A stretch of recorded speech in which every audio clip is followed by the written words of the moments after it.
Hello ladies and gents, welcome back. Today I'm going to test this massive steady rest that I have made.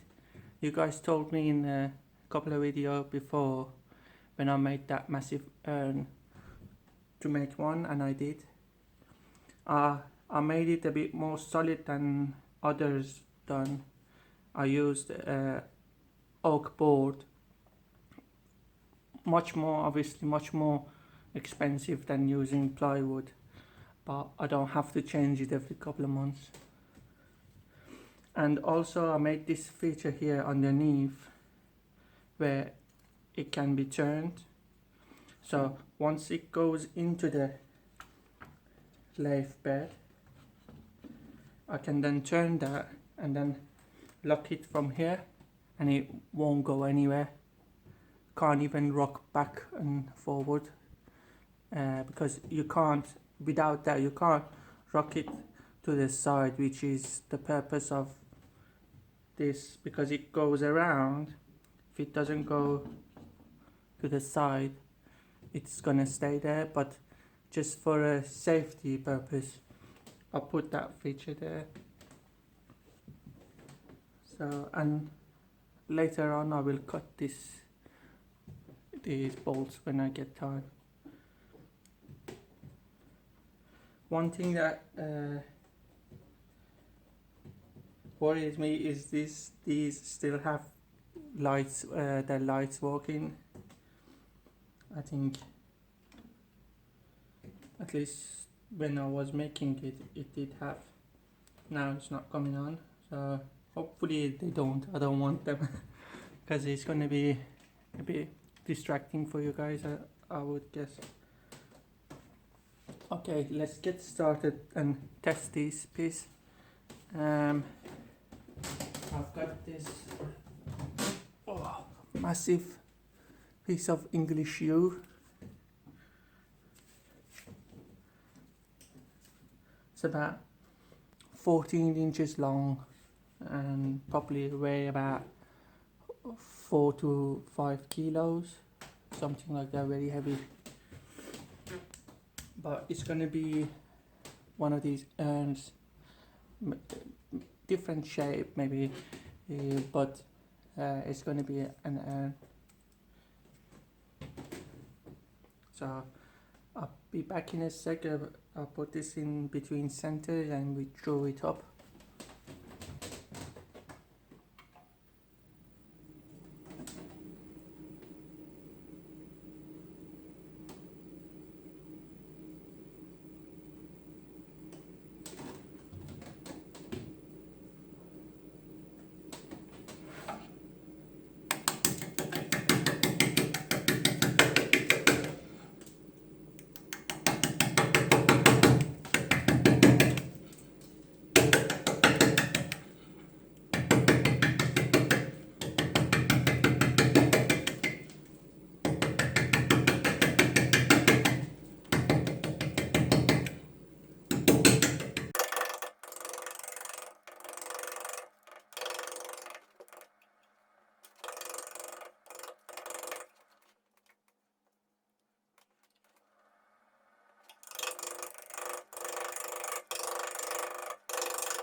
Sorry about that. I get too focused and sometimes I bump the camera. Sorry about that, guys. But check this grain, guys. I love these pimps, and looks like a bird, but it's like a tiny little branches at the time it was cut. So gives it a nice bare looking feature. There's obviously cracks here and a big crack here, but it doesn't go that deeper, and at least at this stage. When it was bigger, it was deep looking, but I knew I could overcome it with the shape, so I wasn't too worried. Plus, I'm going to fill this in with the dust from the same wood, and yeah, carry on. My tenon is solid, base is solid, it doesn't reach it, so it should be fine.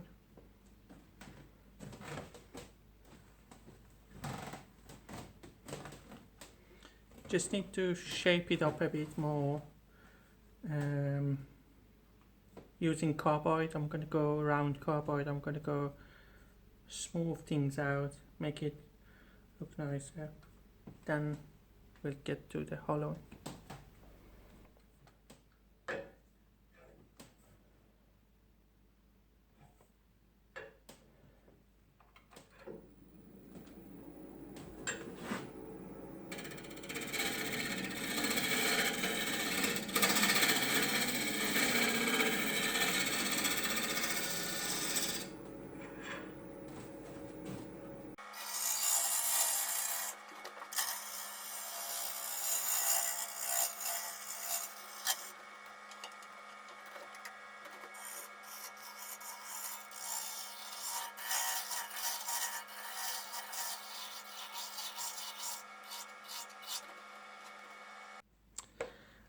Okay guys, I finished sanding. I decided to fill these tiny cracks with aluminium powder with thin CA glue in the cracks first and poured in the aluminium powder. Very fine cold cast aluminium, but if you do the same thing, please wear a respirator. You don't want those stuff in your lungs. So I filled that bigger crack with it. It's stronger than filling with the dust from the wood itself, and it becomes shiny and gives it a feature, I think. I've had this powder for a couple of months and I never use it. I use the brass powder a lot in the past videos. Those of you who watch regularly will know, but I never used aluminium. And to be honest with you, I don't have the brass powder here with me, that's why I used aluminium. I like that brass powder more, but this time it's alright. But check these little pimps though, such a lovely wood. So let's apply the Yorkshire grit and we get the true colors. Sanded to 400 by the way.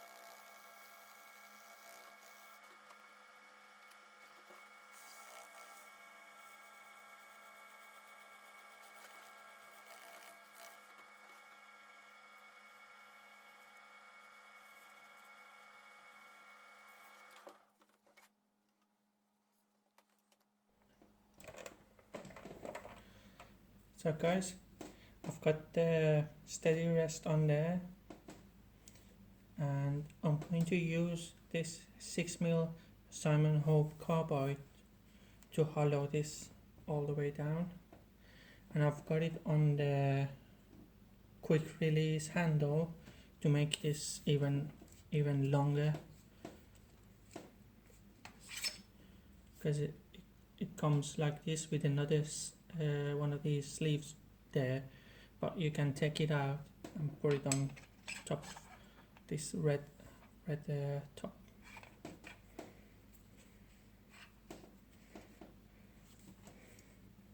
Just makes it heavier, so you got the balance to hollow deep.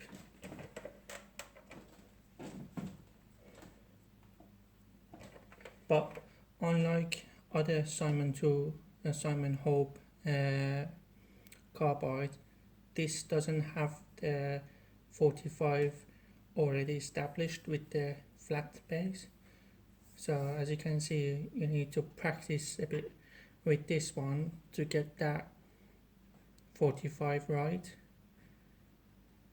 So I like this one because it makes me be a bit more careful and always on my toe so I don't get a catch. Whereas the other one, it makes it boring, and in my opinion makes it boring because you don't have to worry about anything, and it takes the skill away. Let's get started and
well, as you can see, it's gonna take me ages because I'm going end grain, much more difficult than side grain hollowing. So it's no good having you watch me hollow this like that for half an hour, and that's even with the 8 times speed. So it's gonna take me at least a couple of hours to hollow this, but basically is the same thing I showed you.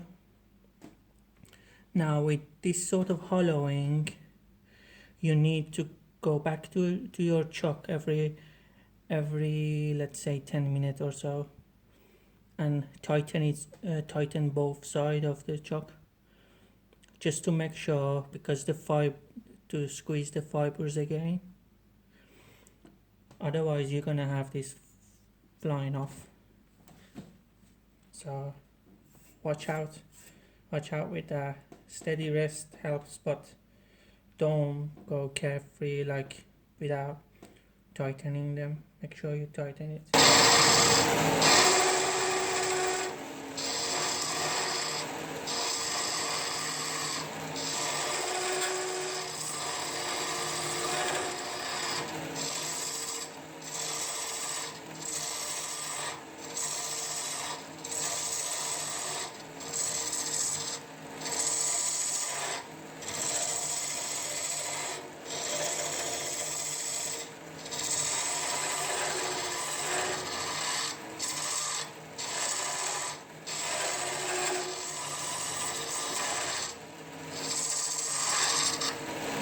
There we go, guys, all done, hollowed all the way.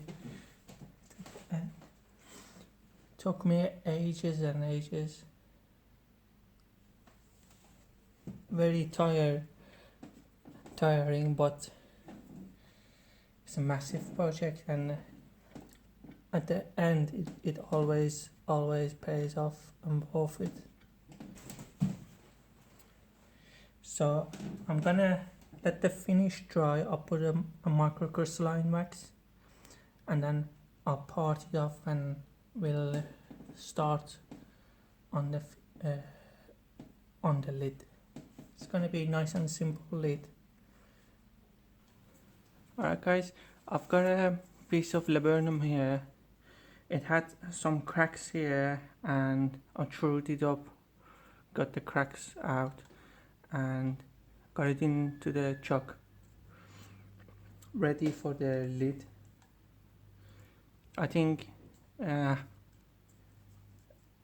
was gonna go with the U lid as well, but I decided against it and using another one of my favorite woods for the lid.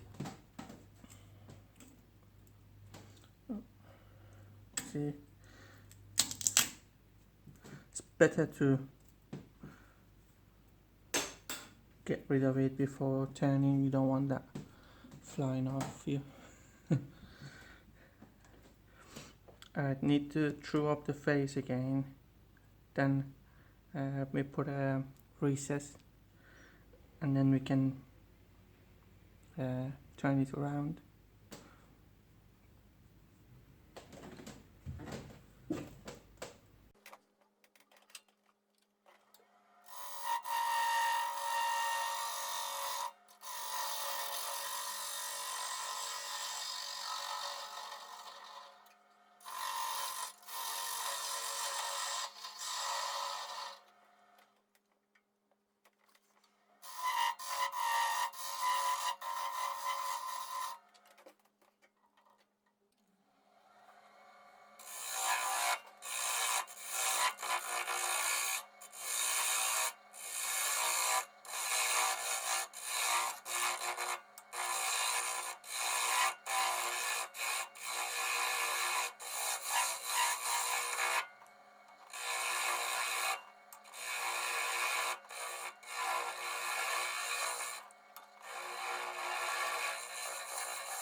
Well, there we have it, guys. All done. Such a lovely wood this is. Check these birds out. Very nice, and I like this spalting going around the top. Makes it perfect.